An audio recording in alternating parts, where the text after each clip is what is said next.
اللهم صل على سيدنا محمد وعلى آل سيدنا محمد كما صليت على إبراهيم وعلى آل إبراهيم في العالمين إنك حميد مجيد.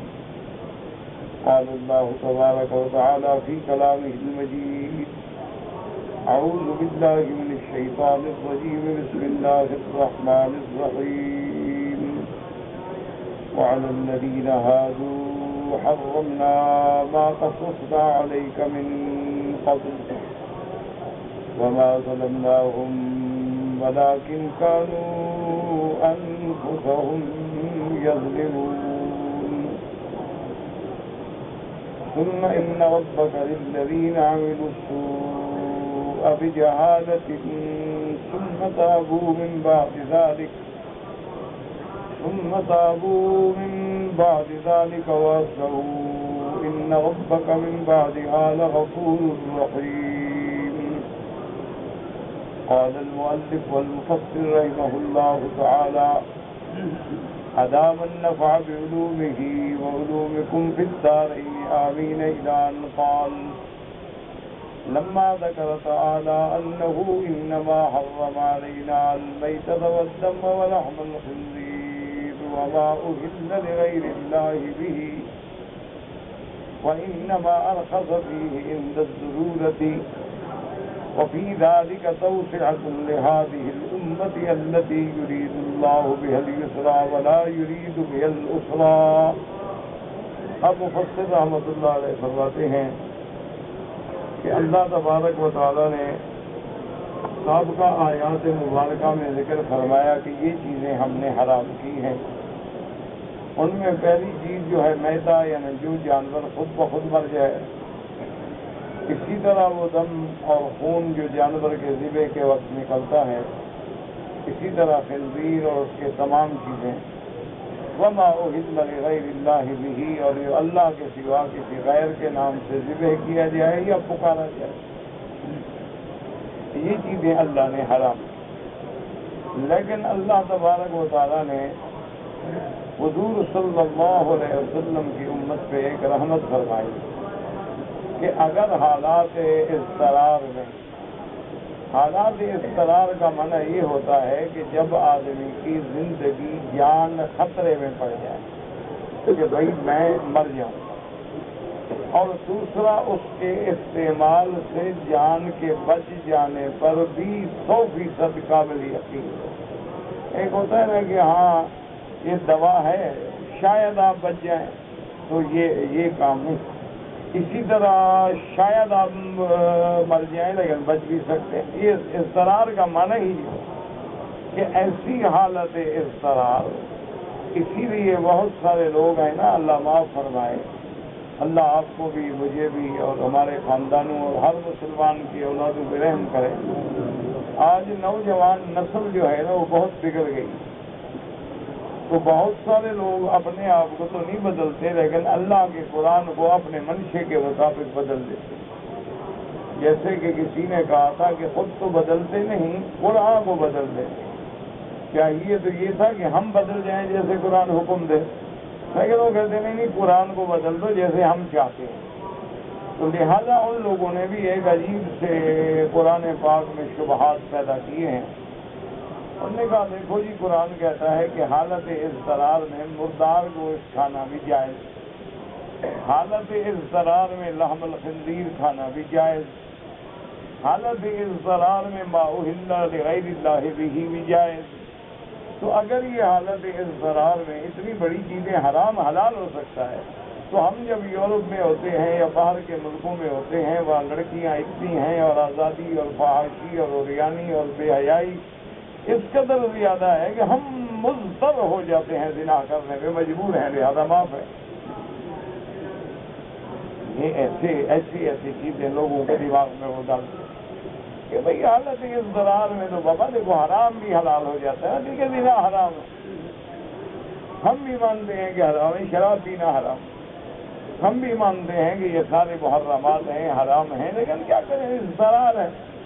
جب اس ملک میں ہم رہتے ہیں یا جاتے ہیں تو وہاں حالات کا تقاضا یہ ہے کہ اگر ہم ہوٹل میں ہیں، ریسٹورانٹ میں ہیں تو ہمیں پانی نہیں ملتا، ہم ان سے پانی مانگے تو وہ ہنستے ہیں کہ یہ کیسا کوئی جنگلی جانور آ گیا ہے، وہ کہتے ہیں جی پانی کا کیا تعلق ہے، ہوا ہی نہیں ہے پھر تو وہ کہتے ہیں دیکھو جی ہم مضطر ہیں، ہم مضطر ہو گئے ہیں، کیا کریں، لہٰذا جان بچانے کے لیے میں نے پی لیا اور میں نے اپنے آپ کو بچانے کے لیے بھی نہا کر لیا، اضطرار ہے، یہ سب کی حالت کی بات ہے۔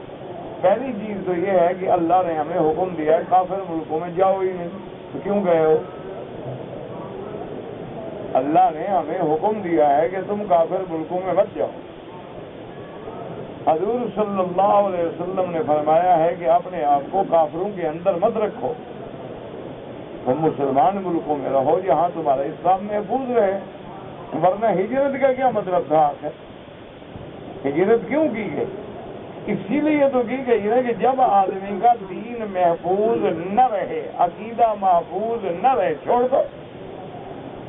وَمَن يُهَاجِرْ فِي سَبِيلِ اللَّهِ يَجِدْ فِي الْأَرْضِ مُرَاغَمًا كَثِيرًا وَسَعَةً، اور جو اللہ کے لیے ایک جگہ چھوڑتا ہے اللہ اس کے لیے اور آسانیاں پیدا کرتا ہے۔ نمبر 1 کہ ہمیں غیر ملکوں میں جانے کا شرعاً بغیر ضرورت کے حکم ہی نہیں۔ جب ہم جا رہے ہیں تو اضطرار کا کیا مطلب؟ ہم تو خود اپنے آپ کو ڈال رہے ہیں نا جہنم میں، تو اضطرار کا مطلب؟ اچھا، اور جب ہم چاہیں چھوڑ کے آ جائیں تو اضطرار کا کیا مطلب کہ ہم زنا بھی حلال کر دیں اور شراب بھی حلال کر دیں؟ اچھا، اگر بفرض محال کوئی بندہ کافر ملک میں رہتا ہے تو اس کے لیے شریعت یہ پابندی کرتی ہے کہ بھئی تم علم حاصل کرنے گئے ہو، کوئی تجارت کے لیے گئے ہو، کوئی جدید ٹیکنالوجی حاصل کرنے کے لیے گئے ہو، یا اللہ کے دین کی دعوت کا کام کرو۔ چلو، اگر اللہ نے تمہیں کافر ملک میں رہنے کا موقع دے دیا ہے تو اگر تم 24 گھنٹے میں 12 گھنٹے صرف پیسے کمانے کے لیے محنت کرتے ہو تو 1 گھنٹہ اپنی آخرت بچانے کے لیے بھی لگا دو۔ اللہ تم سے 12 گھنٹے نہیں مانگتے، اللہ یہ چاہتے ہیں کہ 1 گھنٹہ دین پہ لگا دو، کسی بچے کو قرآن پڑھا دو، کہیں جا کے دین کی دعوت دے دو، کہیں جا کے نماز پڑھ لو، کہیں جا کے نماز پڑھا لو۔ نماز پڑھنا جو ہے یہ بھی تو دعوت ہے نا، کہ لوگ تمہیں دیکھیں گے بھی کیا کر رہا ہے، تو یہ بھی تو ایک دعوت ہے۔ تو کہیں جا کے تم نماز پڑھو، کہیں جا کے قرآن پڑھو، تاکہ تمہارا اس کافر ملک میں رہنے کا کوئی راستہ نکل آئے کہ آخرت بچ جائے تمہاری، کہ بھی میں اگر رہ تو رہا ہوں لیکن ساتھ میں اللہ کے دین پہ جمع ہوا۔ اچھا، جو کافر ملکوں میں رہ رہے ہیں اور اللہ کے دین پہ جمے ہوئے ہیں وہ شراب نہیں پیتے، ان کے لیے کیا اضطرار ہے بھائی؟ بلکہ آپ یقین کریں، میں اللہ کے کعبے میں بیٹھا ہوں اور مسجد الحرام ہے، اس سے مقدس مقام کیا ہو کہ بقعہ مبارک ہو اور نظر اٹھاؤ تو کعبے پہ پڑھے یا قرآن پہ پڑھے، اس سے بڑی بات کیا؟ میں دیانتداری سے آپ کو کہتا ہوں کہ ہم الحمدللہ باہر کے ملکوں میں جاتے ہیں، وہاں جانے کے بعد جو ہمارا مسلمان، جو ہمارا بھائی مسلمان جو بگڑ گیا وہ تو بگڑ گیا، وہ تو سمجھو گیا، وہ تو انگریزوں سے بھی آگے گر گیا، اس کو تو چھوڑو۔ لیکن جو مسلمان الحمدللہ بچے ہوئے، یقین کریں وہ ہم سے کروڑ درجے بہتر ہیں۔ ہم مکے میں رہ کے تہجد نہیں پڑھتے، وہ لندن میں رہ کے پڑھتے، امریکہ میں رہ کے پڑھتے۔ ہماری اولادیں مکے شریف میں سوتی ہیں رات کو اور وہ تہجد پڑھتے۔ ہمارے لوگ مسلمان ماشاءاللہ مکہ شریف اور مدینے میں بیٹھ کے رات کو ڈش پہ بیٹھے ہوتے ہیں، فلمیں دیکھتے ہیں، وہ نہیں دیکھتے۔ ہمارے بچے جو ہیں وہ 8 گھنٹے سکول سے آئیں تو ایسے معلوم ہوتا ہے جیسے یہ کوئی جبل ابھی قبیس کھدائی کرتے رہے ہیں پہاڑ اور ابھی واپس آئے بیچارے بے ہوش۔ ان کے بچے صبح 6 بجے جاتے ہیں اور شام کو 6 بجے واپس آتے ہیں۔ صبح 6 بجے جاتے ہیں انگریزی سکول میں، چونکہ وہ جو ان کی تعلیم ہے انگریزی وہ لازمی ہے، وہ تو کمپلسری ہے، ورنہ اس کو جیل جانا پڑے گا۔ وہاں سے فارغ ہونے کے بعد اس کا باپ یا ماں بیچاری گاڑی میں جا کے اس کو وہیں ٹفن پہ کھانا لے جائے گی اور پھر وہ دینی مدرسے میں بچہ چلا جائے گا، وہاں جا کے ظہر کی نماز پڑھے گا، وہیں کھانا کھائے گا، پھر وہاں عشاء تک پڑھے گا، عشاء کے بعد والدین اس کو گھر لیں۔ یعنی اندازہ فرمائیں کہ وہاں کا بچہ تو ہم سے زیادہ دین پڑھ رہا ہے۔ اچھا، میں نے کئی میرے دوست ہیں، بھائی ہیں، مہربان ہیں، مجھ سے محبت کرنے والے لوگ ہیں. تو میں نے دیکھا ہے کہ بعض بڑی یعنی ایجوکیٹڈ لڑکیاں ہیں، ایم اے ہیں، ڈبل ایم اے ہیں اور بالکل الٹرا ماڈرن ہیں، لیکن نماز کے وقت کھڑی ہے نماز. تو ہم سے تو وہ زیادہ بہتر ہیں. ہم تو مکے میں رہ کے بھی دروازے میں کھڑے ہو جاتے ہیں کہ سلام پھرے اور جلدی بھاگے. اگلا حرم سارا خالی پڑا رہے، ہم دروازہ ضرور بند کر دیں گے تاکہ مسلمان کو آگے نہ جانے دیں. ہماری نمازوں کا تو کعبہ شریف میں یہ حال ہے کہ ہم دروازے میں کھڑے ہو جاتے ہیں، حرم کے باہر کھڑے ہو جی بھائی نماز ہو جاتی ہے. جی اگر تم نے ایسے ہو جانی ہے تو آئے کیوں تھے کم کا؟ نماز تو تمہارے ملک میں بھی ہو جاتی ہے. نماز تو کائنات کے ذرے ذرے میں ہو جاتی ہے، سمندروں میں ہو جاتی ہے، فضاؤں میں ہو جاتی ہے، جہازوں میں ہو جاتی ہے. اگر اللہ نے کعبہ نصیب کیا ہے تو کوشش کرو کہ جتنا زیادہ کعبے کا قرب ملے اتنا زیادہ مدارج بلند ہوں گے. تم صف اول میں آؤ، پھر دوسری الاول فالاول الاول، اس کے بعد جو ہے پھر آخری صفوں میں جاؤ. تم لوگوں کے راستے میں نماز نہ پڑھو تاکہ کسی کی رکاوٹ کا ذریعہ نہ بنو. تم طواف کرنے کے بعد وہی نہ سنتیں شروع کر دو کہ طواف والے جب گزرے تو کہاں سے جائیں گے بیچارے. تم نے فرض پڑھ لیا، ہٹ جاؤ تاکہ طواف والوں کو راستہ دے دو. تم مقام ابراہیم پہ کھڑے ہو جاؤ، لوگ طواف کیسے کریں گے؟ مقام ابراہیم کو مصلی بنانے کا معنی یہ ہے کہ مقام ابراہیم تمہارے اور کعبے کے درمیان ہو جائے. 1 میل پیچھے چلے جاؤ تو مقام ابراہیم کے پیچھے ہو. اب دیکھو نا ہم اپنے ملک سے کیا کہتے ہیں، فَوَلِّ وَجْهَكَ شَطْرَ الْمَسْجِدِ الْحَرَامِ، کہ ہم رخ کرتے ہیں قبلے کی طرف. کیا ہے 10 لاکھ میل دور ہے، رخ ہمارا قبلے کی طرف ہے. اسی لیے ہے وَاتَّخِذُوا مِن مَّقَامِ إِبْرَاهِيمَ مُصَلًّى، کہ تم 2 رکعتیں جو ہیں طواف کی افضل یہ ہے کہ مقام ابراہیم. لیکن رش ہے، پیچھے چلے جاؤ، برآمدے میں جا کے پڑھو، صفا میں پڑھو، صفا مروہ کے باہر جا کے پڑھو، اپنے ہوٹل میں جا کے پڑھو تو جائز ہے. تو پھر بلا وجہ لوگوں کو دھکے دینے کی اور دھکے کھانے کی، اور عورتیں اوپر سے گزر رہی ہیں اور مرد عورتوں کے اوپر سے گزر رہے ہیں، یہ کون سی نماز ہے؟ یہ کون سا طواف ہے؟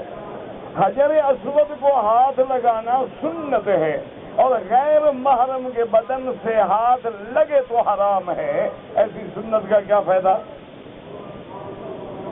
کہ آدمی حرام کا ارتکاب کر لے؟ اس لیے اپنے دین کو سمجھیں. یہ بہانے ہوتے ہیں، جی اضطرار ہے اور میں زنا سے نہیں بچ سکا اور میں شراب سے نہیں بچ سکا. بالکل نہیں، تمہارے سامنے ایک نہیں لاکھوں مسلمان ہیں الحمدللہ، شراب سے دور، حرام سے دور، زنا سے دور اور فیشن سے دور. نماز ہے، روزہ ہے، تہجد ہے، مساجد ہے، مدارس ہیں، تفسیر ہے، درس ہیں، اور اتنے بڑے بڑے اجتماع ہوتے ہیں جلسوں میں، ماشاءاللہ معلوم ہوتا ہے ہم اپنے ملک میں تقریریں کر رہے ہیں. یہ کیا ہے؟ اس لیے ایسی باتیں نہ کریں. ہاں، یہ اللہ نے ہمارے لیے ایک راستہ رکھا ہے کہ بھئی ہم صحرا میں سفر کر رہے تھے، جیسے عرب کے لوگوں کو سفر پیش آتے تھے کہ کبھی وہ شام جاتے ہیں اور کبھی یمن جاتے ہیں، اور 1 مہینے کا سفر ہے، اور سفر میں صحرا ہے، پہاڑ ہیں، اور آدمی کھو گیا ہے. اب جان نکلنے پہ آئی تو اللہ نے حضور کی امت پہ رحمت کر دی کہ اگر کوئی حرام ملتا ہے حد سے نہ نکلو، جان بچانے کے لیے کھا لو تو جائے. یہ معنی نہیں کہ اس کو تم بہانے بناؤ کہ میں جناب مضطر ہو گیا تھا اور میں جناب میری جان نہیں بچتی تھی اور میں جناب، یہ بہانے. اس لیے قرآن نے قید لگائی ہے کہ فَمَنِ اضْطُرَّ غَيْرَ بَاغٍ وَلَا عَادٍ، کہ وہ حد سے نکلنے والا بھی نہ ہو اور سرکشی بھی نہ ہو. اور اس کے بعد بھی فرمایا إِنَّ رَبَّكَ لَغَفُورٌ رَحِيمٌ، تیرا رب بخشنے والا ہے، اگر تم نے غلطی کر لی معاف کر دے، مہربان ہے. یہ معنی نہیں کہ کرتے رہو، معنی یہ ہے کہ اگر مجبور ہو کے بھی غلطی کی ہے تو بخش دیں گے. ہے تو غلطی لیکن تیری مجبوری کے سامنے بخش دیں گے. تو یہ رعایت ہے امت محمد مصطفیٰ صلی اللہ علیہ وسلم کے لیے. اس لیے میرے آقا نے فرمایا کہ اللہ نے میری امت پہ ایسی رعایتیں دی ہیں جو کسی امت سے نہیں. آپ نے فرمایا احلت لی الغنائم، اللہ نے مال غنیمت جو جہاد کے بعد ملتا ہے وہ میری امت کے لیے حلال کر دیا. آپ نے فرمایا انما جعلت لی الارض مسجدا وطہورا، اللہ نے میری امت کے لیے پوری زمین کو مسجد بنا دیا کہ پہلی امتوں کی نماز بغیر مسجد کے نہیں ہوتی تھی۔ یہ حضور کی امت ہے، جہاں مرضی آئے کھڑے ہو جاؤ، پلیٹ فارم پہ کھڑے ہو جاؤ، جہاز میں کھڑے ہو جاؤ، لکڑی پہ کھڑے ہو جاؤ، پٹے پہ کھڑے ہو جاؤ، کشتی میں کھڑے ہو جاؤ، مرضی آئے کھڑے ہو جاؤ، نماز پڑھ لو۔ تو اللہ نے تمام مسجد کو، تمام زمین کو مسجد بنا دیا ہے اور پاک بنا دیا ہے۔ اچھا، اس میں ایک علماء نے فرمایا کہ بہت بڑا اشارہ ہے، لیکن اللہ کرے وہ ہمیں سمجھ آ جائے، لیکن ہمیں آج کل سمجھنے کی فرصت ہی نہیں ہے، کیونکہ مرد جتنے ہمارے وہ پیسے کی ہوس میں مبتلا ہیں، ان کے سامنے ایک ہی نظریہ ہے، ایمان بچے نہ بچے، دولت میں جائے بس۔ اور میری جتنی بہنیں بیٹیاں ہیں وہ میک اپ سے فارغ ہیں، لہذا کون سمجھے گا قرآن حدیث کو؟ کوئی میرے جیسے پاگل دیوانے، وہ بھی اللہ سمجھ عطا فرما دے۔ اللہ کے نبی نے کیا فرمایا کہ میری امت کے لیے ساری زمین کو کیا بنایا گیا ہے؟ ہاں جی، کہہ دو ڈرو نہیں، خیر ہے، کوئی کچھ نہیں کہتا، میرے نام لے لیں۔ کیا زمین ساری کو حضور کی امت کے لیے کیا بنایا گیا؟ مسجد۔ اچھا، مسجد مسلمانوں کی ہوتی ہے یا ہندو کی؟ یہودیوں کی، نصرانیوں کی؟ اور کسی کا کلیسا ہوگا، کسی کا کنیسا ہوگا، کسی کا مندر ہوگا، کسی کا گردوارہ ہوگا، کسی کا کوئی جماعت خانہ ہوگا۔ مسجد کس کی ہوتی ہے؟ مسلمان۔ تو معلوم ہوا اللہ تو یہ چاہتا ہے کہ یہ ساری زمین پہ حکومت بھی مسلمان کی ہے، کیوں؟ جب مسجد ہے، تم اگر بے غیرت بن کے مسجد دے دو لوگوں کو تو تمہاری بے غیرتی ہے، ورنہ اللہ نے تو ساری زمین تیرے لیے مسجد بنا دی۔ اب تیری مرضی، تو بیچتا رہے تو کافروں کو دیتا رہے۔ تو حالانکہ اللہ نے تو حضور کی امت کے لیے بنائی تھی نا، انما جعلت لی الارض مسجدا وطہورا۔ اور اسی طرح حضور پاک صلی اللہ علیہ وسلم نے فرمایا اللہ نے میری امت پہ رحمت کی ہے۔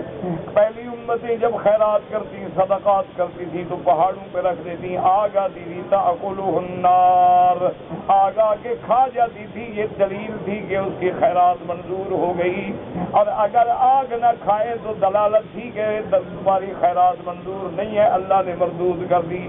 اللہ نے حضور کی امت پہ پردہ دے دیا ہے کہ اب آگ کوئی نہیں آئے گی، تم خیرات کرتے رہو، منظور ہے تو وہ جانتا ہے، نہ منظور ہے تو وہ جانتا ہے، تمہیں دنیا میں رسوا نہیں کرے گا اللہ تبارک و تعالی کہ دیکھو بھی ایسے گندے ہو، تمہاری تو خیرات بھی منظور نہیں ہوئی۔ تو اللہ نے حضور کی امت پہ یہ بھی پردہ رکھ دیا۔ تو یہ بھی حضور کی امت کے خصائص میں سے ہے جو اللہ تبارک و تعالی نے حضور صلی اللہ علیہ وسلم کی وجہ سے امت کو رعایتیں عطا فرما دی ہیں۔ تو اس لیے مفسر رحمۃ اللہ علیہ فرماتے ہیں کہ اللہ پاک نے یہ توسیعۃ لہذہ الامت، اس امت کے لیے یہ فراخی ہے، یرید اللہ بها اليسر ولا یرید بها العسر۔ اللہ تبارک و تعالی حضور کی امت کے لیے آسانیاں چاہتے ہیں، تنگی نہیں چاہتے ہیں۔ ذکر سبحانہ و تعالی ما کان حرمہ ولليہود فی شریعتہم قبل ان ينسخا۔ لیکن یہودیوں نے بہت ساری چیزوں کو خود حرام کیا اپنے نفسوں پہ، پھر اللہ نے بھی ان پہ تنگی کر دی۔ اللہ تبارک و تعالی نے جو یہودیوں پہ وما كانوا فیہ من الآثار والتضییق والاغلال والحرج، کیونکہ ان لوگوں نے رہبانیت اختیار کی، اللہ کے حلال کو اپنے اوپر حرام کیا تو اللہ نے بھی تنگی فرما دی۔ اس لیے علماء کہتے ہیں کہ اپنے اوپر تنگی نہ کیا کرو، اللہ سے ہر وقت رحمت مانگا کرو، اللہ کی نعمتوں سے فائدہ اٹھایا کرو، اللہ کا حلال رزق استعمال کیا کرو، اللہ تبارک و تعالیٰ کی دی ہوئی نعمتوں کو استعمال کرو۔ اسلام رہبانیت سے حق میں نہیں ہے، اسلام کہتے تجارت بھی کرو، کاروبار بھی کرو، مزدوری بھی کرو، دولت بھی کماؤ، دین بھی کماؤ۔ ربنا آتنا فی الدنیا حسنۃ وفی الآخرۃ حسنۃ وقنا عذاب النار۔ اللہ ہمیں تعلیم دیتی ہے کہ دنیا کی بھی بھلائیاں اکٹھی کرو اور آخرت کی بھی بھلائیاں اکٹھی کرو۔ اس لیے فرماتی ہے کہ پہلے آپ پڑھ چکے ہیں وعلی الذین ہادوا حرمنا ما قصصنا علیک من قبل، اے فی سورۃ الانعام، سورۃ الانعام میں آپ پڑھ چکے ہیں وعلی الذین ہادوا حرمنا كل ذي ظفر ومن البقر والغنم حرمنا عليهم شحومهما إلا ما حملت ظهورهما إلى قوله لصادقون. اللہ نے فرمایا کہ ہم نے یہودیوں پہ كل ذي ظفر، وہ چیز جو پنجے سے شکار کرنے والی، اور اس کے بعد من البقر گائے، والغنم اور بکری، اس کی تمام چربیاں ہم نے ان پہ حرام کر دی ہیں. الا ما حملت ظہورهما، ہاں مگر وہ تھوڑی سی چربی جو پشت پہ لگی ہوئی ہو وہ حلال. وَلِهَذَا قَالَ هَٰؤُنَا، اللہ نے یہاں بھی فرما دیا ہم اپنے بندوں پہ کبھی ظلم نہیں کرتے جب تک بندے خود ظلم نہ کریں. وَمَا ظَلَمْنَاهُمْ وَلَٰكِنْ كَانُوا أَنفُسَهُمْ يَظْلِمُونَ. اللہ ظلم سے پاک، اللہ ظلم سے منزہ، اس لیے قرآن کہتا ہے وَمَا رَبُّكَ بِظَلَّامٍ لِّلْعَبِيدِ، اور قرآن کہتا ہے إِنَّ اللَّهَ لَا يَظْلِمُ مِثْقَالَ ذَرَّةٍ، اللہ ذرے کے برابر بھی اپنے بندوں پہ ظلم نہیں کرتے، بندے خود ظلم کرتے ہیں. اللہ نے تمہیں بتایا یہ توحید ہے، شرک، تم توحید چھوڑ کے شرک کرو تو خود ظلم کر رہے ہو. اللہ نے بتایا یہ حلال ہے یہ حرام، تم حلال چھوڑ کے حرام کھاؤ تو خود ظلم کر رہے ہیں، اللہ نے تو نہیں کیا ہے. اس لیے اللہ فرماتے ہم کسی پہ ظلم نہیں کرتی. اور صحقوا ذلك بما ضيقنا عليهم فبظلم من الذين هادوا حرمنا عليهم طيبات وحلت لهم وبصدهم عن سبيل الله كثيرا. جب یہودیوں نے اپنی جانوں پہ خود ظلم کیا تو ہم نے بھی اپنا حلال ان پہ حرام کر کے اور تنگی پیدا کر دی. ثم اخبر تعالی تکرما وامتنانا في حق العصاة المؤمنين ان من تاب منهم الیہ تاب علیہ. اس کے بعد اللہ فرماتے ہیں کہ میرے مدنی صلی اللہ علیہ وسلم سے دیوار ہونا چاہیے، پتہ نہیں کس کو پنکھا کر رہے ہیں. اب جناب سمجھیے کہ اللہ پاک فرماتے ہیں کہ میرے محبوب آپ کی امت سے جو گناہ گار ہیں اگر وہ توبہ کریں گے تو میں ان کے گناہ بخشنے کے لیے تیار ہوں. اس لیے حدیث مبارک میں آتا ہے اللہ افرح بتوبۃ عبد، جب گناہ گار بندہ توبہ کرتا ہے تو میرا اللہ خوش ہوتے ہیں. دعا کرو اللہ ہمیں توبہ کی توفیق دے. یاد رکھو توبہ وقت پہ کر لو، بعد میں توبہ بھی کام نہیں آتی. مرتے وقت تو ہر آدمی توبہ کرتا ہے. اب آپ نے دیکھا نہیں ہے جتنے ریٹائر لوگ ہیں 60 سال عمر سے زیادہ ہو گئے سارے صف اول میں ہیں ماشاءاللہ. جب گھر والوں نے نکال دیا تو آج نماز حرم میں نہ پڑھے کہاں پڑھے. بات یہ ہے کہ جوانی میں ٹھیک ہو جاؤ، طاقت ہے تو توبہ کرو. پھر وہ توبہ ہے توبہ کردن شیوہ در جوانی، توبہ کردن شیوہ پیغمبری. اس لیے بزرگوں نے لکھا ہے کہ توبہ کرنی ہے تو پھر جوانی میں کرو، صحت ہے، قوت ہے، طاقت ہے، اب توبہ کرو پھر مزہ ہے. اور جب بندہ توبہ کرتا ہے اللہ خوش ہوتے ہیں. اور اللہ فرماتے ہیں ملائکتی، میرے فرشتے دیکھو، ان عبدی علم ان له رب یغفر الذنوب، آج میرے بندے کو پتہ چل گیا ہے کہ میرا بھی مالک ہے جو مجھے بخشے گا. تو اس لیے تو رو رہا ہے نا، آج اس کو مالک کا پتہ چل گیا ہے. تو اللہ فرماتے ہیں ملائکہ گواہ ہو جاؤ میں نے بھی اس کے سارے گناہ معاف کر دیے ہیں. اس لیے ایک حدیث میں آتا ہے کہ دنیا میں جتنی ریت ہے ان کے ذروں کے برابر تیرے گناہ ہوں، اور دنیا میں جتنے پانی کے دریا ہیں ان کے قطروں کے برابر تیرے گناہ ہوں. اللہ فرماتے شرک نہ کر، توبہ کر، میں سارے بخشنے کے لیے تیار ہوں. اتنا گناہ کوئی کر سکتا ہے بھائی؟ مانا یہ ہے کہ کچھ بھی ہو جائے، بس بات یہ ہے کہ خدا کے دروازے پہ آ جاؤ. اللہ بخشنا چاہتے ہیں.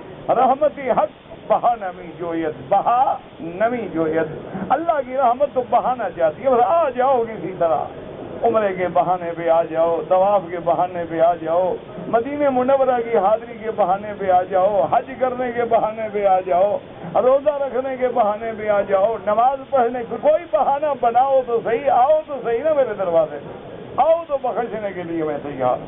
اس لیے اللہ تبارک و تعالیٰ نے آخر آیات میں فرمایا ثم ان ربک للذین عملوا السوء بجہالۃ. یاد رکھو بعض علماء کہتے ہیں کہ جہالت کا معنی یہ ہے کہ کسی نے گناہ کیا ہو لا علمی میں، یعنی نہ جانتے ہو، مانے جانتے ہوئے کرے اللہ معاف نہیں کریں گے، یہ غلط ترجمہ ہے۔ اس لیے بعض علماء اس کو یہ بھی کہہ دیتے ہیں کہ بھی جب آدمی گناہ کرتا ہے تو گویا لازمی ہے، کیوں اگر علم ہو تو کیوں کرے؟ یہ ساری بعید باتیں ہیں۔ اللہ نے یہاں لفظ جہل نہیں فرمایا، یاد رکھو، علم کے مقابلے پہ جہل ہوتا ہے، جہالت نہیں ہوتی۔ علم کا مقابل جہل، کذب کا مقابل صدق، ظلم کا مقابل عدل، اور ضیاء کا مقابل ظلمہ۔ تو ہمیشہ یہاں لفظ ہے بجہالت، یہ معنی نہیں کہ وہ جاہل تھا، معنی یہ ہے کہ جاہلیت والا کام کیا، یعنی جیسے جاہلیت والے لوگ زنا کرتے ہیں، چوری کرتے ہیں، شرابیں پیتے ہیں، بھی وہی کام کیا۔ یہ تو زمانہ جاہلیت والا کام ہے، لیکن اگر کیا ہے اور پھر توبہ کرے، اور لیکن شرط ہے کہ توبہ پکی ہو۔ ثم ان ربک للذین عملوا السوء بجہالۃ ثم تابوا من بعد ذلک واصلحوا، شرط یہ ہے توبہ کرے واصلحوا، اپنی اصلاح کرے۔ یہ نہیں کہ صبح کو توبہ کر لی اور شام کو پھر توڑ ڈالی، یہ توبہ نہیں ہوتی۔ توبہ کا معنی ہی یہ ہوتا ہے کہ وہ گناہ چھوڑ دے، اس پہ شرمندگی محسوس کرے اور آئندہ نہ کرنے کا ارادہ کرے، پھر توبہ ہوتی ہے، اس کو کہتے ہیں توبہ۔ اللہ نے فرمایا اگر وہ توبہ کرے اور پھر توبہ پہ اصلاح بھی کرے اپنے عملوں کی، تو اس کے بعد میں اس کے گناہ معاف کرنے والا ہوں۔ اس لیے مفسر فرماتی ہیں ای من تاب منہم الیہ تاب علیہ، اگر گناہ گار میری طرف آگے رجوع کریں گے تو اللہ کی رحمت آئے گی۔ قال بعض السلف کل من عصى اللہ فهو جاہل، اس لیے بعض سلف یہ کہتے ہیں کہ جو بھی گناہ کرتا ہے گویا وہ جاہل ہے۔ ثم تابوا من بعد ذلك واصلحوا ای اقلعوا عما كانوا فيه من المعاصی واقبلوا على الطاعات، اس نے گناہ چھوڑ دیا، نیکی شروع کی، یہ ہے توبہ۔ اور ایک بات یاد رکھو، مثلا ہم نے عمرہ کیا یا ہم مدینہ منورہ گئے، حاضری کی، زیارت کی، اب ہمیں کیسے پتہ چلے کہ یہ عمرہ ہمارا قبول ہے یا نہیں، یا یہ حاضری ہماری قبول ہے یا نہیں ہے، اس کا پتہ کیسے چلے؟ تو اس کا علماء نے ایک ہمیں تھرمامیٹر پر بتایا ہے۔ علماء کہتے ہیں کہ اگر نیکی کرنے کے بعد پھر نیکی ہو، نیک عمل کرنے کے بعد تمہارا رجحان پھر نیکی کی طرف ہو، تو اس کا معنی ہے پہلی نیکی قبول ہو گئی۔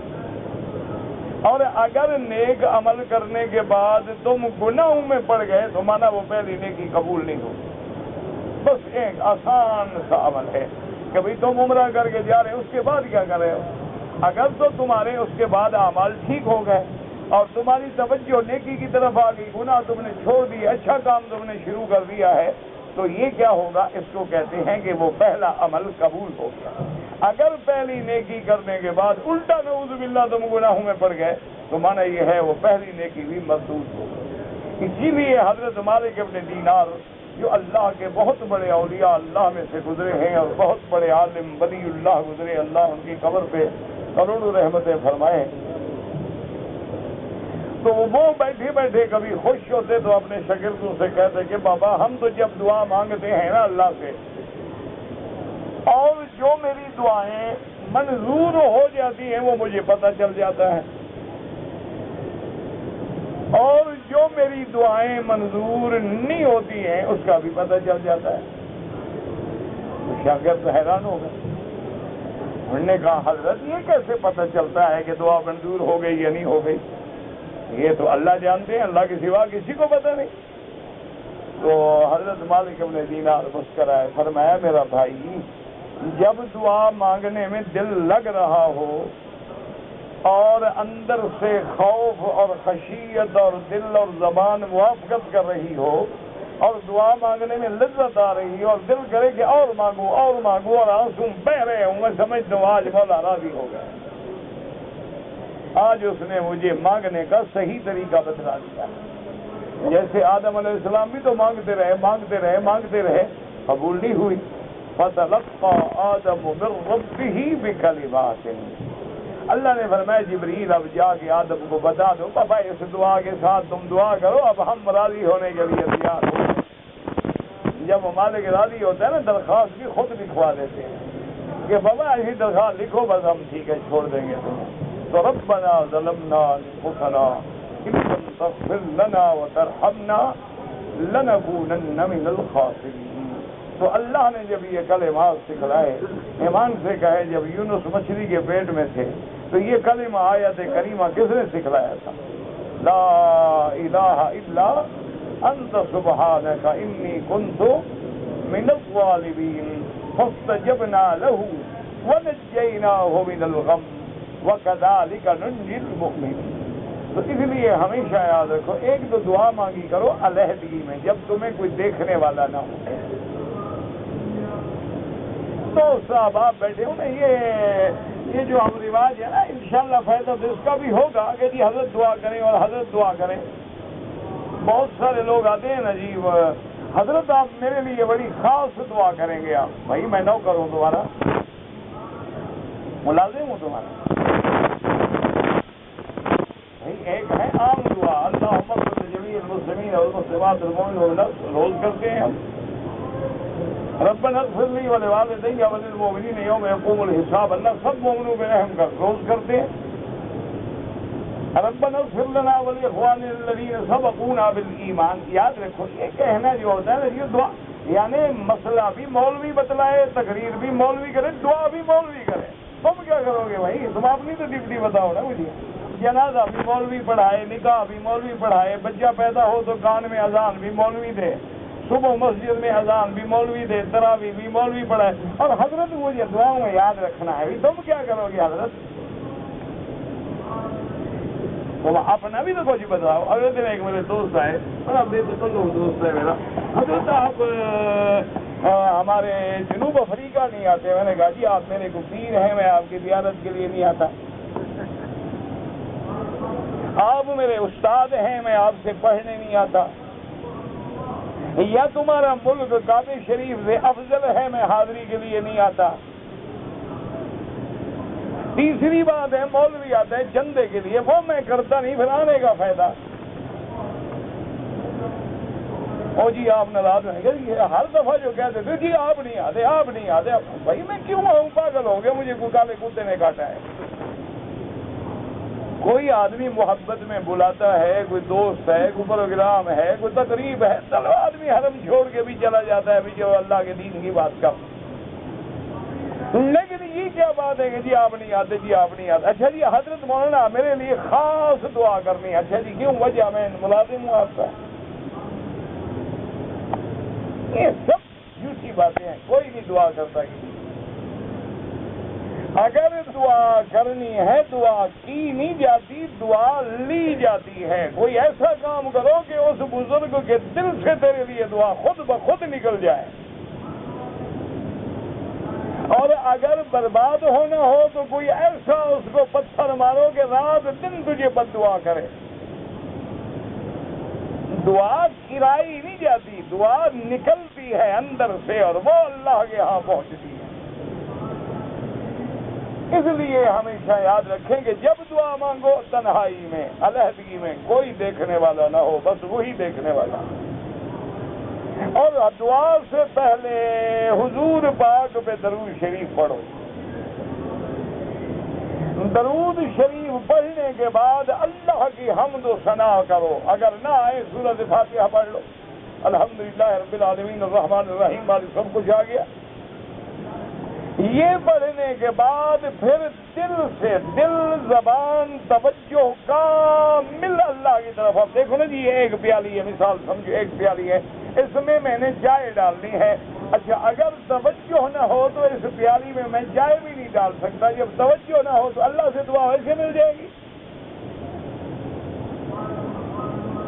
بات کو سمجھو.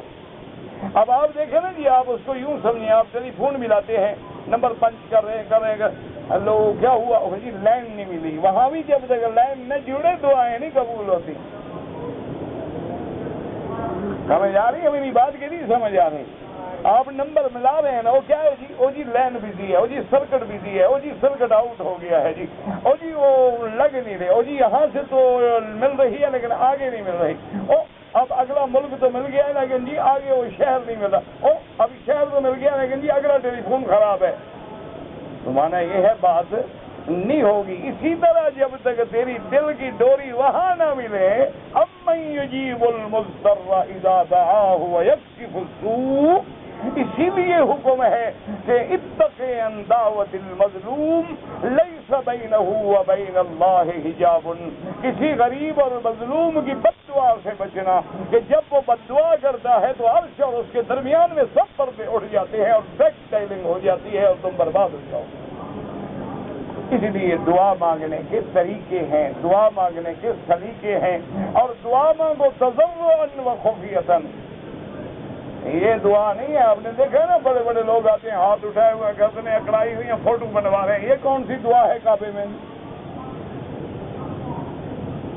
یہ کون سی دعا ہے؟ گردنیں اٹھی ہیں ہاتھ اٹھائے ہوئے تاکہ پوز میرا ٹھیک آئے، کیمرے میں ذرا فلم میری ٹھیک بنے اور لوگ دیکھیں سبحان اللہ جی، سارے چکر میں حضرت ہاتھ اٹھائے رکھے، وہ کس نے کہا تمہیں؟ ان اللہ لا یحب المعتدین، اللہ کو بھی پسند ہی نہیں ہے، انہ لا یحب المعتدین، یہ ظاہر داری تو اللہ کو پسند ہی نہیں۔ ادعوا ربکم تضرعا وخفیۃ، اور یہ مکہ ہے، اس کا دوسرا نام مکہ ہے، مانا الذی تبک بها اعناق الجبابرہ، یہ بڑے بڑے جباروں کی گردنوں کو توڑنے کی جگہ ہے، یہ گردنیں اٹھانے کی جگہ نہیں۔ اس لیے دعا مانگنی ہے تو دعا مانگنا سیکھو، یہ چائے نہیں بنتی بغیر توجہ کے، تم کہتے ہو آج تک معاملے حل ہو جائیں۔ ایک عورت روٹی پکاتی ہے، توجہ نہ ہو یا ہاتھ جل جائے گا یا روٹی جل جائے گی۔ ایک عورت جو ہے ایک ہانڈی بنا رہی ہے، توجہ نہ ہو یا مرچ زیادہ ہے، نمک زیادہ ہے، یا جل جائے گی یا کچی رہ جائے گی۔ اور یار جب تک ارتقاء سے توجہ نہ ہو کوئی کام نہیں ہوتا، اسی لیے دعائیں منظور نہیں ہوتی۔ ورنہ ایمان سے کہو یہ ہو سکتا ہے کعبۃ اللہ ہو، تہجد کا وقت ہو، بندہ پاک صاف کپڑے پہن کے حرم میں علیحدہ بیٹھ کے رو رو کے اللہ کے آگے سجدے میں دعا کرے اور وہ منظور نہ ہو، یہ ہو سکتا ہے؟ یہ کوئی بات ہے؟ پر یہ تو اللہ کی رحمت سے نا امید ہونے والی بات ہے، اور نا امید تو کافر ہوتا ہے۔ انہ لا ییأس من روح اللہ الا القوم الکافرون۔ تو اس لیے ہمیشہ یاد رکھو۔ باقی یہ جو آپ کہتے ہیں نا بزرگوں سے دعا کرو، وہ بھی بیچارے اسی وقت کہہ دیتے ہیں تاکہ قیامت میں نہ پکڑے جائیں۔ جب آپ کہتے ہیں دعا کرو اسی وقت وہ کہہ دیتے ہیں یغفر اللہ اللہ ولکم، اللہ تیری بھی بخشش کرے میری بھی بخشش کرے۔ تو بس تاکہ بھی حق ادا ہو گیا، اس نے کہہ دیا میں نے کر دیا بس۔ لیکن یہ لگتی شکتی نہیں ہے دعائیں، لگتی دعا وہ ہے جو اندر سے نکلے۔ جب تک دل نہیں نکلے گا نا صحیح، اس وقت تک کچھ نہیں ہوگا۔ ایمان سے کہو، اگر دل میں ایمان نہ ہو، کروڑ دفعہ کلمہ پڑھو مسلمان ہو جاؤ گے؟ ہاں جی، کلمہ بھی پڑھو نمازیں بھی پڑھو لیکن دل میں ایمان نہ ہو، وہ کیا ہوتا ہے؟ منافق۔ اور منافق کا ٹھکانہ کیا ہے؟ جہنم کا سب سے نیچے والا درجہ۔ اس لیے منافق نہ بنے، اللہ پہ یقین رکھیں، باوضو ہوں، کپڑے پاک ہوں، اللہ کا کعبہ ہو، رات کا آخری پہر ہو، کوئی دیکھنے والا نہ ہو، علیحدہ جگہ پہ جا کر 2 رکعت نماز پڑھ کے بس سجدے میں گر جاؤ اور پھر اللہ سے مانگو، دیکھو کیسے رحمتیں آتی ہیں۔ بس وہ تو وہ وقت ایسا ہوتا ہے کہ آواز آ رہی ہوتی ہے حل من داعٍ، ہے کوئی مانگنے والا، ہے کوئی گناہ بخشوانے والا، ہے کوئی رزق لینے والا۔ اللہ فرماتے ہیں بندوں سے مانگو، وہ مانگنے سے ناراض ہوتے ہیں، مجھ سے نہ مانگو تو میں ناراض ہوتا ہوں۔ اس لیے دعا کرو کہ اللہ ہمیں مانگنا بھی سکھلا دے۔ اور ہمارے ایک بزرگ تھے، وہ کہتے تھے اللہ بغیر مانگے عطا فرما دے، یا اللہ ہمیں مانگنا بھی سکھا دے، بغیر مانگے بھی عطا فرما دے، اور ہمارے اندر اور باہر کو بھی سنوار دے۔ امت اس وقت حضور کی بہت بگڑ چکی ہے، امت پہ تیری آ کے عجب وقت پڑا ہے، یعنی آپ تصور نہیں کر سکتے۔ ایک میں بہت بڑے عالم کا مضمون 2 دن پہلے پڑھ رہا تھا، اس نے بڑی تحقیق کی ہے کہ حضرت نوح علیہ السلام کی امت میں کیا کیا گناہ تھے. حضرت ادریس، حضرت ابراہیم، حضرت موسیٰ، حضرت عیسیٰ، تمام انبیاء کے زمانے میں جو امتیں گزری ہیں کسی میں کیا گناہ. مثلا ایک قوم میں زنا ہے، دوسری میں لڑکوں سے بدفعلی ہے، اور تیسری میں کم تولنا ہے، چوتھے میں گالی گلوچ ہے، پانچویں میں عورتوں کی شکل بنانا ہے، چھٹے میں دھوکہ بازی ہے. اس نے کہا جو ساری امتوں کے گناہ تھے وہ جمع ہو کے محمد کی امت میں آ گئے. انا للہ و انا الیہ راجعون. بس دعا کرو اللہ حضور کی امت کی مغفرت فرما دے. اللہم اغفر امت محمد صلی اللہ علیہ وسلم. اللہم ارحم امت محمد صلی اللہ علیہ وسلم. اللہم اجبر امت محمد صلی اللہ علیہ وعلا آلہ واصحابہ وسلم تسلیما کثیرا کثیرا. اس لیے اللہ فرماتے ہیں توبہ تو کرو، تم توبہ کر کے آؤ تو میں بخشوں. اس لیے اس کے بعد فرماتے ہیں قال بعض السلف ثم تابوا من بعد ذلك واصلحوا ويقرؤوا ما كانوا فيه من المعاصي واقبلوا على فعل الطاعات ان ربك من بعدها لغفور رحیم. بعدها ضمیر کدھر ہے؟ مفسر فرماتے ہیں تلک الفعلۃ والذلۃ، ہے وہ گناہ اور وہ جو اس نے غلطی کی ہے، اس غلطی کے بعد جب توبہ کرے اللہ بخشنے والے ہیں، اللہ مہربان ہیں. اللہم اغفر وارحم وتجاوز. واللہ اعلم.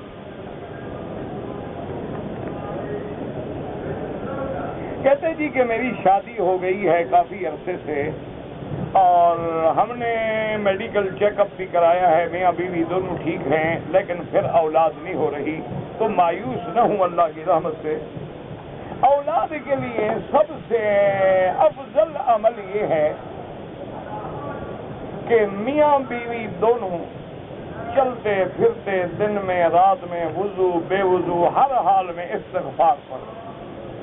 استغفر اللہ الذی لا الہ الا هو الحی القیوم واتوب الیہ. اچھا یہ یاد نہ کر سکو استغفر اللہ ربی العظیم من کل ذنب واتوب الیہ. اگر یہ بھی یاد نہ کر سکو استغفر اللہ استغفر اللہ استغفر اللہ، بس اتنا پڑھو دونوں میاں بیوی کہ جتنا ہو سکے کم از کم 1000 دفعہ دونوں پڑھو. انشاءاللہ اللہ کے قرآن پہ میرا ایمان ہے اگلے سال جب آپ آئیں گے تو آپ کے پاس اللہ کی نعمت ہوگی، اللہ اولاد عطا فرمائیں گے. کیونکہ حضرت حسن رضی اللہ تعالی عنہ کی خدمت میں ایک آدمی، حضرت حسین کے جو بڑے بھائی تھے، حضرت حسن ابن علی ابن ابی طالب رضی اللہ تعالی عنہ کی خدمت میں آدمی اسے کہا حضور اولاد نہیں ہوتی. آپ نے فرمایا استغفار کرو. وہ چلا گیا. ایک اور بندہ آ گیا، انہوں نے کہا حضور بارش نہیں ہو رہی، بڑی گرمی ہے، مر رہے ہیں حضور. آپ نے فرمایا استغفار کرو. وہ چلا گیا. ایک اور بندہ آ گیا، اس نے کہا حضور میرے تو رزق میں برکت ہی اللہ نے اٹھا لی ہے، جو کام کرتا ہوں فائدہ ہی نہیں ہوتا، جو کام کرتا ہوں گھاٹا ہی گھاٹا، نقصان ہی نقصان، پریشانی پریشانی، کام سیدھا نہیں ہوتا. آپ نے فرمایا استغفار کرو. ایک اور بندہ آیا، اس نے کہا حضرت ہمارے تو دریا خشک پڑے ہیں اور ہمارے باغ سوکھ رہے ہیں، پھل نہیں لگتا. آپ نے فرمایا استغفار کرو. وہ سارے جب چلے گئے تو کچھ حجت والے دوست بھی تو ہوتے ہیں، تو کسی حجت والے خادم نے کہا، اس نے کہا حضرت آج تو آپ نے کمال کر دیا، جو آتا ہے استغفار کرو، جو آتا ہے استغفار. اولاد نہیں استغفار کرو، مال نہیں استغفار کرو، کاروبار نہیں استغفار کرو، برکت نہیں استغفار کرو، دریاؤں میں پانی نہیں استغفار کرو، باغوں میں پھل نہیں. یہ کیا حضرت اور کوئی وظیفہ آپ کو نہیں آتا؟ تو حضرت حسن مسکرائے اور فرمایا خدا کے بندے یہ میں نے نہیں کہا، یہ میرے رب نے کہا ہے. قل تستغفروا ربکم انہ کان غفارا یرسل السماء علیکم مدرارا وَيُمْدِدْكُمْ بِأَمْوَالٍ وَبَنِينَ وَيَجْعَلْ لَكُمْ جَنَّاتٍ وَيَجْعَلْ لَكُمْ أَنْهَارًا.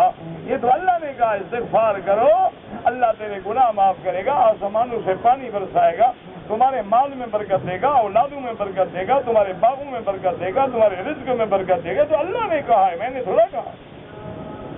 تو اس لیے ہمیشہ یاد رکھیں کہ جن کی اولاد نہیں یا رزق میں کاروبار میں ایسے حالات ہیں، بس استغفار کرو اور اتنا کرو کہ زبان پہ یہ چڑھ جائے، یعنی چل رہے ہو، کاروبار میں ہو، گاڑی چلا رہے ہو، دکان پہ ہو، وضو ہے نہیں ہے، بس کرتے رہو استغفر اللہ استغفر اللہ استغفر اللہ، اللہ کی رحمت سے سارے مسئلے اللہ حل کر دیں۔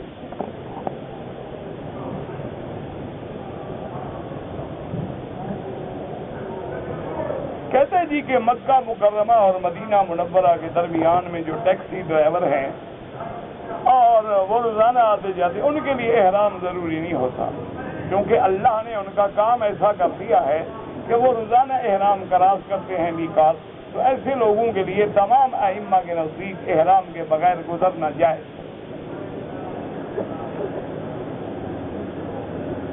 کہتے جی میں نے جوانی میں نمازیں نہیں پڑھی، توبہ کرو۔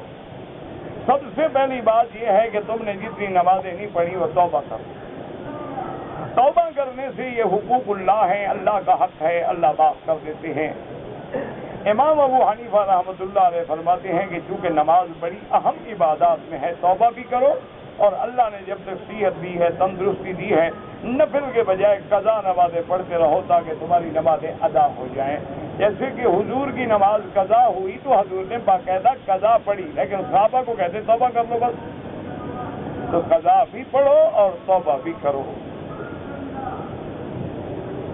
کہتے جی جب ہم طواف کرتے ہیں تو کیا طواف کے 7 چکر پورے کرنے کے بعد زمزم پینا ضروری ہے؟ کوئی ضروری نہیں، زمزم پینا مستحب ہے، پینا چاہو پی لو، نہ پیو نہ پیو۔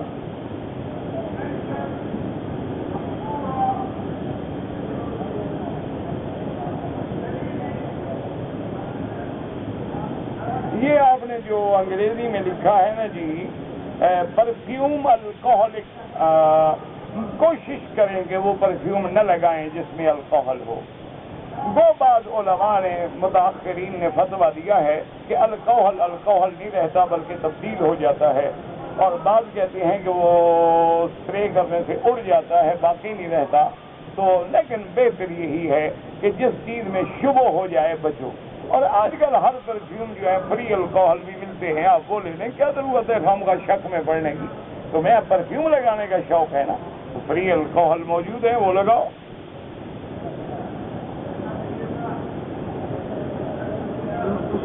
زکوٰۃ اور خیرات میں بڑا فرق ہے، زکوٰۃ نہیں دو گے تو جہنم جانا پڑے گا، خیرات کرو تو ثواب ہے، نہ کرو تو نہ کرو، زکوٰۃ تو فرض ہے۔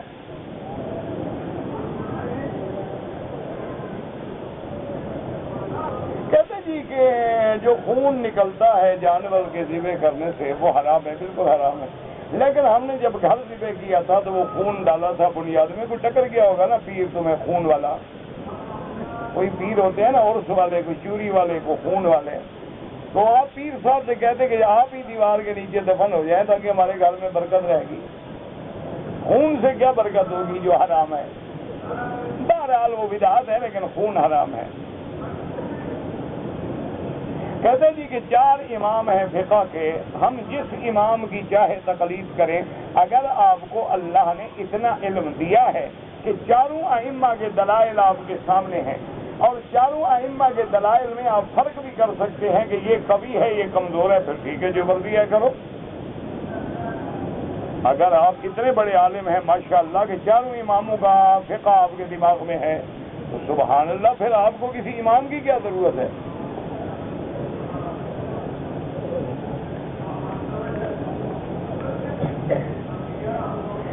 مطاف میں جب نماز پڑھیں نظر سجدے والی جگہ پہ ہو، کیونکہ عبادت بندگی ہے، عاجزی ہے، تذلل ہے، تو بندگی یہ نہیں ہوتی کہ بادشاہ کی آنکھوں میں آنکھیں ڈالو، یہ ہوتا ہے کہ نظر جھکا کے، تو اس لیے بعد میں دیکھتے رہو کعبہ شریف کو۔ کہتے جی کہ سعودی حضرات جو ہیں اگر اگلی صف میں جگہ خالی ہو تو چلے جاتے ہیں، بالکل ٹھیک کرتے ہیں، یہی سنت ہے، تمہیں مسئلہ نہ آئے تو سعودیوں پہ اعتراض تو نہ کرو نا، وہ جو سنت پہ عمل کرتے ہیں اعتراض بھی اسی پہ کرتے ہو۔ اگر آپ سے اگلی صف میں جگہ خالی ہے تو اس صف والے کو حکم ہے کہ اس جگہ چلا جائے۔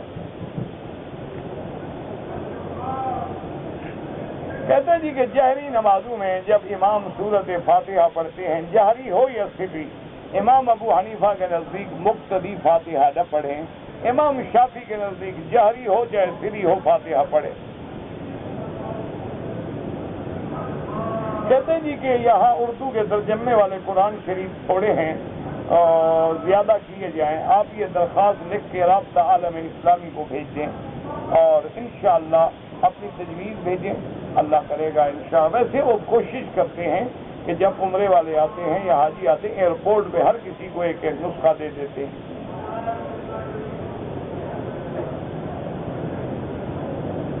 کہتے جی حضور کی والدہ کا کسی پیغمبر پہ ایمان تھا، آپ اپنی والدہ کا فکر کریں، حضور کی والدہ کے بارے میں آپ سے سوال نہیں ہوگا قیامت والے دن یا قبر میں، حضور کی والدہ کے بارے میں آپ سے نہیں پوچھا جائے گا۔ بظاہر جو بات ہے اس وقت تک کوئی شریعت نہیں تھی، کوئی نبی نہیں تھا، حضور کی نبوت سے پہلے بھی فوت ہو گئی ہے۔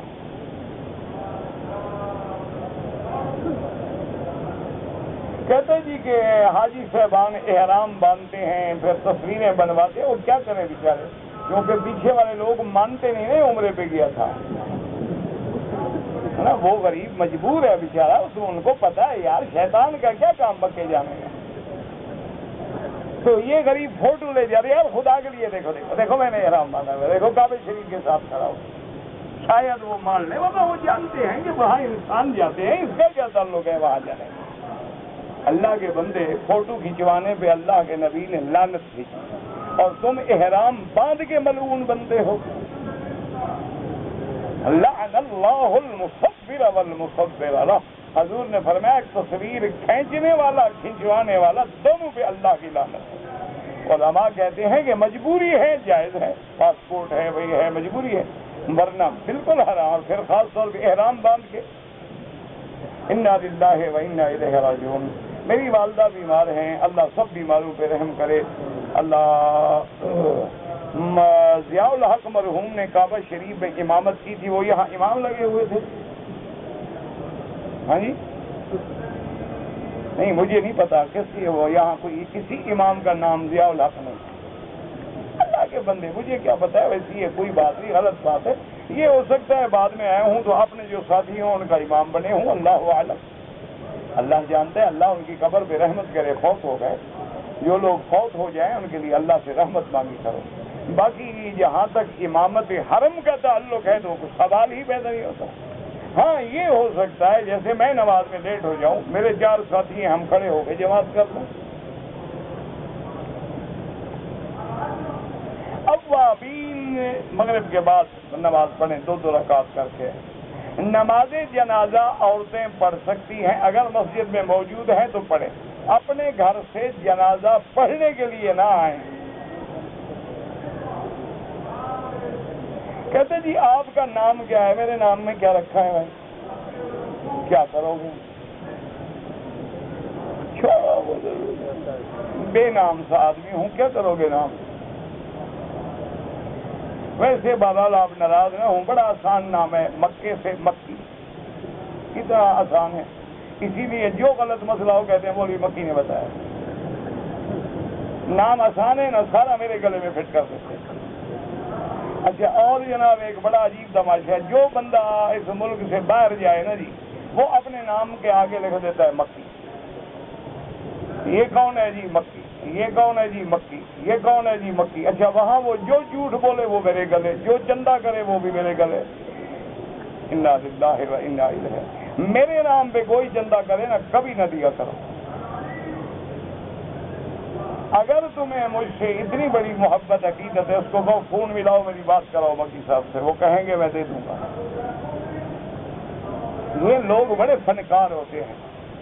ایک آدمی آیا، وہ مجھے کہنا کہ حضرت آپ سے میں نے ایک بڑی ضروری اور بڑی راز کی بات کہنی ہے، ٹائم دے۔ میں ادھر کھڑا ہوں، میں نے کہا جی نہیں حضرت بڑی خاص بات ہے۔ میں نے کہا اللہ کے بندے علیحدہ تو کھڑے ہیں۔ کہتے نہیں حضرت ٹائم دیں۔ خیر لگا رہا، میں نے علیحدہ جا کے بیٹھ گئے۔ کہتا ہے جی میں نے خواب میں دیکھا ہے حضور پاک کی زیارت ہوئی ہے اور حضور پاک نے مجھے حکم دیا ہے کہ فلاں مولوی مکی کو جا کے کہو کہ تمہارا یہ کام کر دے۔ میں نے کہا کام میں نے کرنا ہے حضور، مجھے کہتے تمہیں کیوں کہا؟ میں نے کہا کام میں نے کرنا ہے تم نے کرنا ہے؟ کہتا ہے جی آپ نے، تو میں نے کہا مجھے کہتے ہیں نا، آپ کہیں حضور کو مجھے کہیں، جب مجھے کہہ دیں گے تو میں کیا، میں تو غلاموں کا غلام بھی نہیں بن سکتا. اور جھوٹا تھا، بھاگ گیا. اور نے کہا اڈے پہ چڑھ جائے گا، پتہ نہیں وہاں بھی مولوی ایسے پیر تھوڑا مان لیتے، ہم تو ایسے کچے پیر نہیں مانتے. میں نے کہا جی آپ اس لیے خدا کے لیے کعبے میں یاد رکھیں، یہاں کتنے لوگ ہیں، اللہ معاف کرے، اللہ بچائے، لوگوں سے حج میں پیسے لے لیتے ہیں بکریوں کے، کہتے ہیں مکی صاحب کے آدمی ہیں ہم ذبح کریں گے. انا للہ و انا الیہ. کسی بندے کو ایک تھیلا نہ دیا کرو، نہ کبھی بکری کے، نہ چندے کے، نہ صدقے کے، نہ خیرات کے. اور جو میرا نام استعمال کرے، اگر آپ کو مجھ سے محبت ہے، اس کو کہو یہ میرا ٹیلی فون پکڑو، مکی صاحب سے بات کرو. ایک منٹ میں پردہ کھل جائے گا کہ اصلی مکی ہے یا نقلی مکی ہے.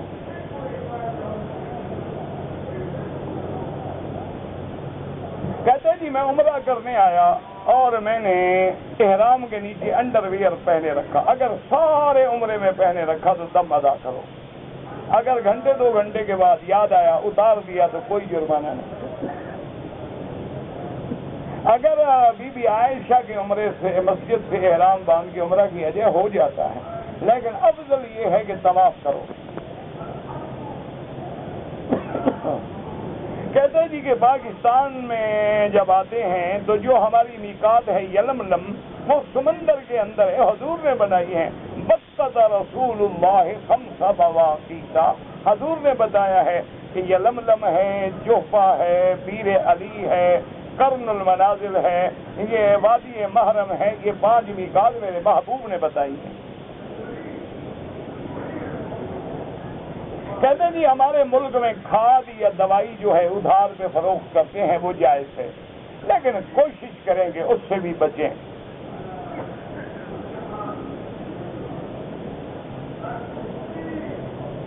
کہتے جی ہم گاڑی چلاتے ہیں، ڈرائیور ہیں اور ہر وقت سفر میں ہیں، کبھی دمام، کبھی ریاض، کبھی جدہ، کبھی مدینہ منورہ. آپ نماز قصر پڑھیں گے؟ آپ سفر میں ہیں، ساری زندگی سفر میں رہیں.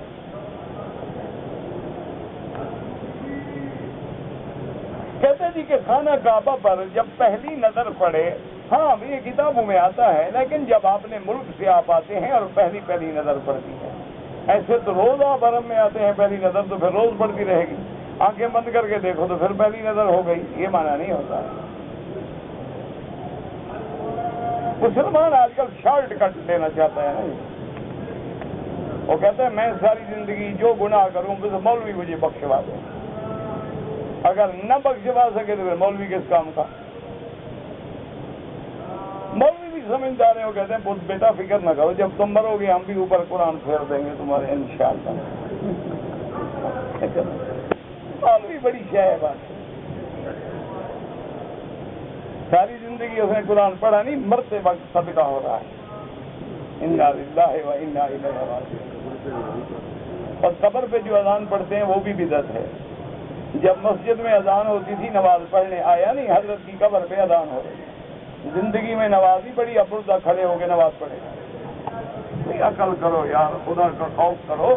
اللہ نے عقل دیا ہے، بھوسا بھرا ہوا تو نہیں ہے نا اس میں. کچھ مسئلے اپنے دماغ سے بھی سمجھے کرو. وہ سارے مولوی مکی کے ذمہ ٹھیکیدار ہے وہ. میں نے پاکستان ایئرپورٹ سے احرام باندھا، جہاز میں اعلان ہوا کہ میقات آنے والا ہے، پھر اعلان ہوا جہاز اترنا شروع ہو گیا. بھئی اب آپ نے نیت پہلے کر لی، بات ختم ہو گئی، آپ کا عمرہ ٹھیک ہے انشاءاللہ. میری بہن بیوہ ہے، غریب ہے، اس کو زکوٰۃ بالکل زکوٰۃ دے سکتے ہیں آپ، بالکل، بلکہ اسی کو دیں زکوٰۃ، وہ زیادہ حقدار ہے. عمرے کرنے والے کو مدینہ جانا ضروری ہے. جن کو عشق رسول ہے وہ مسئلہ پوچھتے نہیں، اور جن کو پوچھنا ہے وہ جاتے نہیں. اللہ کے بندے عمرے کا کوئی حصہ نہیں مدینہ جانا، لیکن اللہ کسی کو بھی محروم نہ کرے.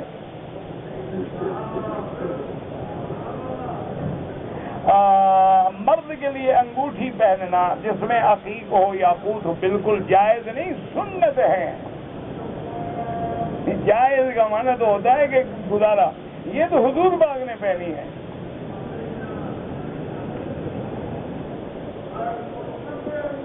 میں لاولد ہوں، میں اپنے بھائی کی بچی کو بیٹی بنایا ہے، وہ آپ کی حقیقی بیٹی نہیں بن سکتی، نہ آپ کی وارث ہے۔ آپ زندگی میں اس کو کوئی ہدیہ دینا چاہتے ہیں، زمین مکان دے دیں، کوئی بات نہیں، لیکن آپ کی وارث نہیں ہے وہ۔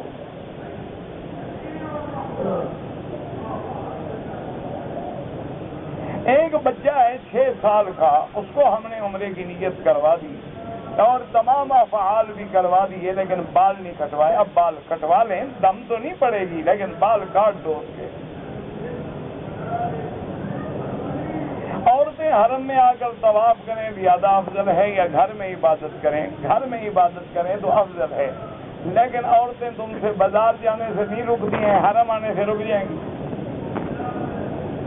بھائی اللہ کے بندے وہ مسئلہ پوچھو جس پہ عمل کرو۔ اب تم یہ پوچھا کرو کہ جی مرد بیوی کی اجازت کے بغیر حرم آ سکتا ہے؟ اب یہ مسئلہ پوچھا کرو، مرد بیوی کے بغیر اجازت کے تنخواہ اپنے اوپر خرچ کر سکتا ہے؟ کیا مرد اپنی بیوی کا امام بن سکتا ہے یا مصلی پہ امام بیوی کو بنائے؟ یہ مسئلے پوچھے کرو جو زمانہ ہے، جو دور ہے۔ بیوی حرم میں آ سکتی ہے جناب، تمہارے جو بڑے گزر گئے ان سے بھی نہیں روکے گی۔ بس اس کو منت کرو کہ ذرا دور بیٹھ کے نماز پڑھے، منت سے کام شاید چل جائے۔ مدینہ منورہ سے آ رہے تھے، میقات احرام سے بھول گئے، ماشاءاللہ، پھر مسجد عمرہ سے احرام باندھا۔ وہ عمرہ تو ہو گیا لیکن ایک بکری دم پڑ گئی تاکہ آئندہ آپ نہیں بھولیں گے۔ جب 300 کا بکرا دیں گے نا جی، اس کو 15 سے ضرب دیں گے، 4,500 روپیہ بنے گا، اگلے سال مجالے تمہیں بھولے مسئلہ۔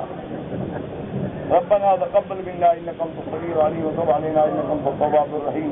یا الہ العالمین، عالم اسلام پہ رحمتیں فرما، یا اللہ حضور کی امت پہ رحم فرما، یا اللہ ہم سب کی بیماریاں ظاہری باطنی روحانی جسمانی نفسانی دور فرما، یا اللہ اس عاجز کی بیماریاں دور فرما، یا اللہ شفاء کاملہ صحت عاجلہ عطا فرما، یا اللہ مجاہدین کشمیر، مجاہدین فلسطین، سب مجاہدین کی قدم قدم پہ نصرت فرما، یا اللہ اسلام کا بول بالا فرما، کفر کا منہ کالا فرما، یا اللہ کفر کی طاقتوں کو ذلت دامیش شکست سے دور کر دے، یا اللہ تو ہر چیز پہ قادر ہے، یا اللہ تو ہر چیز پہ قادر ہے، یا اللہ کفر کو اپنے قوتوں پہ ناز ہے اور ہمیں تیری رحمت پہ ناز ہے، یا اللہ اپنی رحمت کے ساتھ اسلام کی حفاظت فرما، بلد الامین کی حفاظت فرما، بلد الامین کو قیامت تک ہر فتنے سے محفوظ فرما، یا اللہ اس کو امن و امان کا گہوارہ بنا۔